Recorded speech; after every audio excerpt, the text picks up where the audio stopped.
merespon sesuatu yang krusial tapi kok tidak serius kan gitu. Itu konteksnya bisa ke sana. Kalau kita bicara soal apa yang terjadi dalam hari ini ya, beberapa waktu yang lalu kita melihat bahwa apa yang dilakukan misalkan Mas Kaesang maupun kemarin sempat dilakukan juga oleh Mas Gibran ya, dalam konteks bagaimana menggunakan semacam ya refleksi kritik publik, tapi justru dikembalikan bukan dengan semacam membangun perlawanan atau membela diri, tapi justru membuat itu sebagai parodi. Itu kecenderungan dalam konteks gaya komunikasi politik anak muda memang cukup disukai. Karena apa? Dengan membangun seperti dalam konteks parodi itu menunjukkan bahwa kesan bahwa biar masalahnya tentu tidak membesar.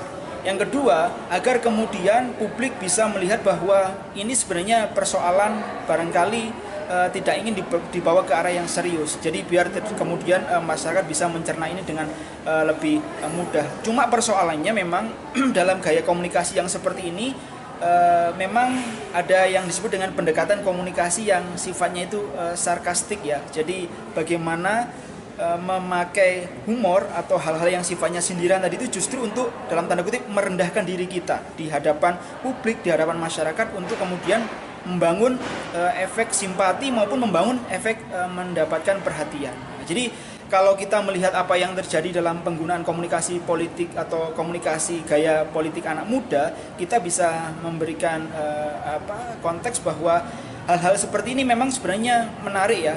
Cuma kalau gaya komunikasi seperti ini itu tidak sesuai konteks ya, itu kecenderungannya bisa disalahpahami. Karena apa? Kenapa bisa disalahpahami? Karena nanti dianggap merespon sesuatu yang krusial tapi kok tidak serius kan gitu. Itu konteksnya bisa ke sana.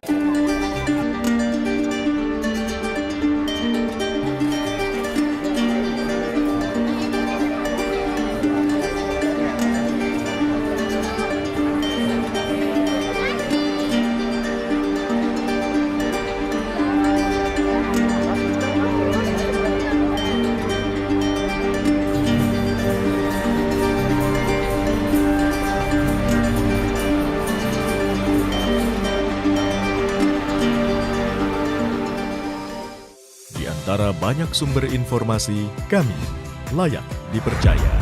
Karena kami menggali lebih dalam, berpihak pada kebenaran, berpegang pada data dan fakta, agar layak Anda jadikan referensi.